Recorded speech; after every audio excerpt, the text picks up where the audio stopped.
പവി ആനന്ദാശ്രമം ഇവന്റെ കമന്റ് ഒന്ന് നോക്കിക്കേ.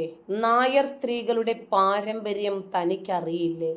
വലിയ സാധനം നോക്കിപ്പോയതാണ്. ഒരു നായർ സ്ത്രീ ഉണ്ടായിരുന്നു. കേരള സർക്കാർ ജോലി നൽകിയ അവർ ലീവ് എടുത്ത് വിദേശത്ത് സാധനം തേടിപ്പോയി. കിട്ടേണ്ടത് കിട്ടി.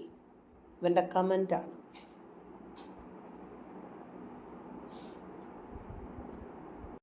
എവിടെ ഏത് രൂപത്തിലുള്ള ഒരു പ്രകൃതി ദുരന്തമാകട്ടെ, അതല്ലെങ്കിൽ ഒരു അപകടമാകട്ടെ, ഒരു മരണമാകട്ടെ, അല്ലെങ്കിൽ തീവ്രവാദി ആക്രമണമാകട്ടെ സംഭവിച്ച് ആരെങ്കിലും മരിച്ചു എന്ന് കേട്ടാൽ ഉടനെ അവിടെ വിദ്വേഷം വമിപ്പിക്കുന്ന വാക്കുകളുമായി ചിരിക്കുന്ന, പരിഹസിക്കുന്ന, സന്തോഷിക്കുന്ന ഇമോജിയിട്ട് ആഘോഷിക്കാൻ നമ്മുടെ മുറിയന്മാരെ കഴിഞ്ഞേ ഉള്ളൂ. പിന്നെ ആരും ഒരു ലോക രാജ്യങ്ങളിലും ഒരു മനുഷ്യന്റെ മക്കൾക്കും സാധിക്കാത്ത രൂപത്തിലുള്ള ക്യാൻസർ മൈൻഡുമായി, ക്യാൻസർ ബാധിച്ച ചിന്താഗതികളുമായി നടക്കുന്ന ഏക വിഭാഗം ഇവരാണ്.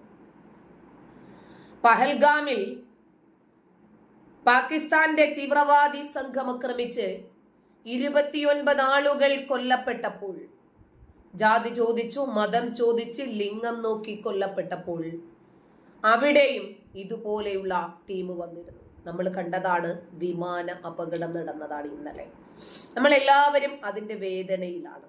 അവസാന യാത്രയാണെന്നറിയാതെ ഫോട്ടോ എടുത്ത്, റീൽസ് എടുത്ത്, കുടുംബാംഗങ്ങളുമൊക്കെയായി സംസാരിച്ച് പല വിധത്തിലുള്ള ലക്ഷ്യങ്ങളിലേക്ക് എത്തിച്ചേരാനുള്ള മനുഷ്യന്മാർ ഇന്ന് നാലുപാടും ചിന്നിച്ചിതറിയിരിക്കുന്നു. 294 പേരോളം മരണത്തിന് കീഴടങ്ങേണ്ടി വന്നു.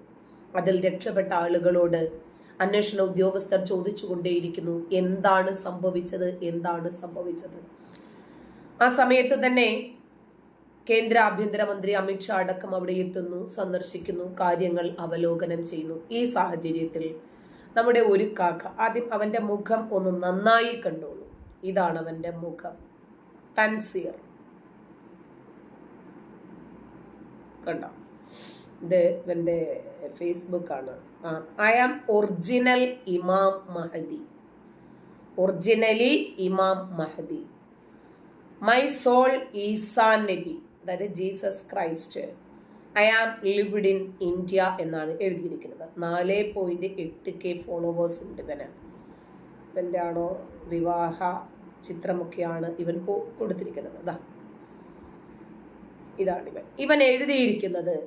അടിച്ചു പോയി എന്നിട്ടിട്ട് കുറെ ഇമോജികളാണ്. ഞാനത് കാണിച്ചു തരാം. നോക്കിയോ, തൻസീർ നാസർ അടിച്ചു പോയി എന്നിട്ടിട്ട് അവന്റെ ആ ഒരു സന്തോഷിക്കുന്ന ഇമോജി നോക്കിക്കേ. സന്തോഷം. കുറെ പാവം മുസ്ലിങ്ങളെ ഉപദ്രവിച്ചതല്ലേ, അനുഭവിക്കാൻ കിടക്കുന്നതേയുള്ളൂ. ഈ വർഗീയവാദികളായിട്ടുള്ള ഇവന്മാരെയൊക്കെ ഇവിടെ വച്ചോണ്ടിരിക്കാൻ പാടുണ്ടോ എന്നുള്ളതാ ചിന്തിക്കുന്നത്. കണ്ടോ, ഇങ്ങനെ കുറെ കീടങ്ങൾ എല്ലാ സാഹചര്യത്തിലും ഉണ്ടാകും. വേറെ ഒരുത്തനെ കണ്ടില്ലേ, ഒരു തഹസീൽദാർ. കാണിച്ചു തരാം. തഹസീൽദാർ എത്ര വിദ്യാഭ്യാസമുണ്ടെങ്കിലും, തൊഴിലുണ്ടെങ്കിലും, റെപ്യൂട്ടഡ് സ്റ്റേജിലാണെങ്കിലും ശരി, വിവരമില്ലാതെ പോയാൽ പ്രത്യേകിച്ച് ഒന്നും ചെയ്യാൻ പറ്റില്ല.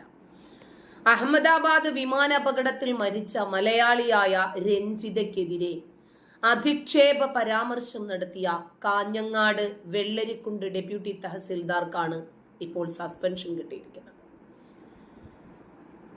എ പവിത്രനെയാണ് ജില്ലാ കളക്ടർ അടിയന്തിരമായി സസ്പെൻഡ് ചെയ്തത്.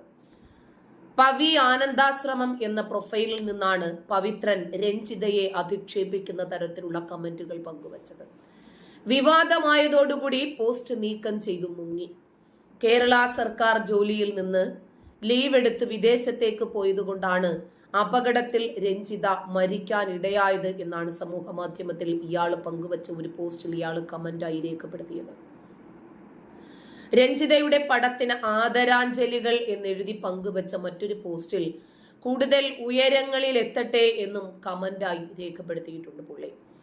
മുമ്പ് കാഞ്ഞങ്ങാട് MLA യും മുൻ മന്ത്രിയുമായ ഇ ചന്ദ്രശേഖരനെതിരെ സമൂഹ മാധ്യമത്തിൽ അപകീർത്തികരമായ പോസ്റ്റ് ഇട്ടതിന്റെ പേരിൽ ഇയാൾക്കെതിരെ അന്നും നടപടിയെടുത്തിരുന്നു. സസ്പെൻഷൻ കാലാവധി കഴിഞ്ഞ 1 മാസം മുമ്പ് മാത്രമാണ് പവിത്രൻ ജോലിയിൽ തിരികെ പ്രവേശിച്ചത്. ഇതിന് പിന്നാലെയാണ് മറ്റൊരു അധിക്ഷേപ പോസ്റ്റും പങ്കുവച്ചത്. ജാസ്തിയാൽ ഉള്ളത് തൂത്താൽ മാറില്ല എന്ന് നമ്മുടെ നാട്ടിൽ ഒരു പഴയ ചൊല്ലുണ്ട്. അതെ, ഇവർക്ക് ഇങ്ങനെയൊക്കെ ചെയ്യാനും പറയാനുമേ പറ്റൂ. ഇവരുടെ ഉള്ളിലുള്ള ഈ ഒരു കാഴ്ചപ്പാടുണ്ടല്ലോ, അത് പെട്ടെന്നൊന്നും മാറത്തില്ല. ദുരന്തമാണെങ്കിലും ദുരിതമാണെങ്കിലും അപകടമാണെങ്കിലും അശ്ലീല കമന്റുകളും അസഭ്യങ്ങളും ഇമോജികളും ഇവരുടെയൊക്കെ ഒരു രീതിയാണ്. വിമാന അപകടത്തിൽ കൊല്ലപ്പെട്ട ഒരു മലയാളി നേഴ്സാണ് രഞ്ജിത ആർ നായർ. അവരെയാണ് ഡെപ്യൂട്ടി തഹസിൽദാർ അധിക്ഷേപിച്ചിരിക്കുന്നത്. ഇയാൾക്ക് എന്ത് കിട്ടി എന്ന ചോദ്യത്തിന് പ്രസക്തിയൊന്നുമില്ല. കാഞ്ഞങ്ങാട് വെള്ളരിക്കുണ്ട് ഡെപ്യൂട്ടി തഹസിൽദാർ പവിത്രൻ ഫേസ്ബുക്കിലൂടെയാണ് ഇയാള് ഈ രൂപത്തിലുള്ള കമന്റ് പങ്കുവച്ചിരിക്കുന്നത്. എന്തിനാണ് ആ അതിനെ അസഭ്യം പറഞ്ഞതിലൂടെ ഇയാൾക്ക് എന്താ കിട്ടിയത്? മരണപ്പെട്ടവർക്ക് ആദരാഞ്ജലികൾ അർപ്പിച്ചപ്പോൾ കൂടുതൽ ഉയരങ്ങളിലേക്ക് എത്തട്ടെ എന്ന്. RDO നവീൻ ബാബുവിന്റെ ആത്മഹത്യയിൽ പ്രതിയായിട്ടുള്ള PP ദിവ്യയെ ന്യായീകരിച്ചുകൊണ്ട് മുമ്പ് ഇയാൾ ഫേസ്ബുക്കിൽ പോസ്റ്റ് ഇട്ടിട്ടുണ്ട്. കോടതി പുല്ലാണ്, ദിവ്യയെ അറസ്റ്റ് ചെയ്യാൻ വരുന്നവരെ കാണിച്ചു തരും എന്നായിരുന്നു ഇയാളുടെ ഒരു പോസ്റ്റ്. മുമ്പ് മന്ത്രിയെ അധിക്ഷേപിച്ചതിന്റെ പേരിലാണ് 6 മാസത്തെ സസ്പെൻഷൻ വാങ്ങിയ വ്യക്തിയായത് ഈ പവിത്രൻ. മുൻ റവന്യൂ മന്ത്രിയും മുതിർന്ന CPI നേതാവുമായിട്ടുള്ള ഈ ചന്ദ്രശേഖരനെയായിരുന്നു ഇയാൾ അന്ന് അധിക്ഷേപിച്ചത്. ഡെപ്യൂട്ടി തഹസിൽദാറിനെതിരെ സംസ്ഥാന സർക്കാർ നടപടിയെടുക്കണം എന്ന ആവശ്യം ശക്തമായ സാഹചര്യത്തിലാണ് ഒടുവിൽ സസ്പെൻഷൻ കയ്യിൽ കിട്ടിയത്. സോഷ്യൽ മീഡിയയിൽ പവിത്രനെതിരെ രോഷം ആളിക്കത്തിക്കൊണ്ടിരിക്കുകയാണ്. ദുരന്തത്തിനിടയിലും ജാതി അധിക്ഷേപം നടത്തിയ ഇയാളെ പുറത്താക്കാൻ പിണറായി സർക്കാരിന് ധൈര്യമുണ്ടോ എന്ന സോഷ്യൽ മീഡിയയുടെ പ്രധാനപ്പെട്ട ചോദ്യത്തിന് ഉത്തരമായിരിക്കും. എന്നാൽ എയർ ഇന്ത്യ അപകടത്തെ താൻ അതിജീവിച്ചത് എങ്ങനെയാണ് എന്ന് ആശുപത്രിയിൽ കഴിയുന്ന 40-കാരനായ ഒരു വിമാനയാത്രക്കാരൻ പറയുന്നതും വൈറലാണ്. ദൈവത്തിന്റെ ഇടപെടൽ പോലെയാണ് വിമാനത്തിൽ യാത്ര ചെയ്തിരുന്ന 242 പേരിൽ എല്ലാവരും മരിച്ചു കാണും എന്ന നിഗമനത്തിനിടയിൽ അപകടത്തിന്റെ വിവരം പറയാൻ വേണ്ടി മാത്രമായി ഒരാളെ അവശേഷിപ്പിച്ചത് എന്നാണ് മാധ്യമങ്ങൾ പറയുന്നത്. ആ ഒരാളെ, ആ 294 പേരെയും രക്ഷപ്പെടുത്തുന്നതിലായിരുന്നു അള്ളാഹുവിന്റെ കാരുണ്യം വേണ്ടത്. 20 വർഷമായി ലണ്ടനിലുള്ള ഇയാള് ഇന്ത്യയിൽ സഹോദരനെ കാണാൻ എത്തിയതായിരുന്നു. വിമാനത്തിന്റെ എമർജൻസി എക്സിറ്റിലൂടെ പുറത്തേക്ക് ചാടിയത് കാരണം പൊട്ടിത്തെറിക്കു മുമ്പ് തന്നെ രക്ഷപ്പെട്ടു. 45-കാരനായ അജയ് കുമാർ രമേശ് എന്ന സഹോദരനെയും കുട്ടി ബ്രിട്ടനിലേക്ക് മടങ്ങിപ്പോകുകയായിരുന്നു വിശ്വാസ് രമേശ്. കോക്പിറ്റിലൂടെ പുറത്ത് ചാടിയതാണ് വിശ്വാസ് കുമാർ രമേശിന്റെ ജീവൻ രക്ഷപ്പെടുത്തിയത്.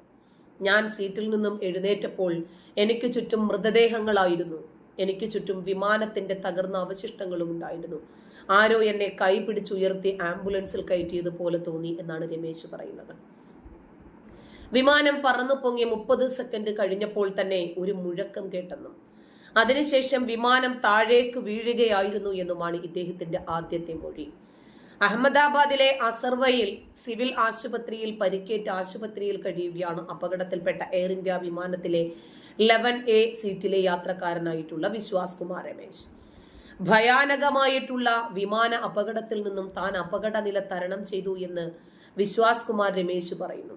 അദ്ദേഹത്തിന്റെ നെഞ്ചിലും കാലിലും മുഖത്തും അതുപോലെ ഇടിയുടെ ആഘാതത്തിൽ ശരീരത്തിന്റെ വിവിധ ഭാഗങ്ങളിലും പരുക്കുകളേറ്റിട്ടുണ്ട്. പക്ഷേ ഫുൾ ടാങ്ക് ഇന്ധനമുള്ള എയർ ഇന്ത്യ വിമാനം തീപിടിച്ച് പൊട്ടിത്തെറിച്ചപ്പോൾ എങ്ങനെയാണ് താൻ ഒരാൾ മാത്രം ജീവനോടെ ഇരിക്കുന്നത് എന്ന വിസ്മയം ബാക്കിയാകുന്നു എന്ന് അദ്ദേഹം രേഖപ്പെടുത്തുന്നു.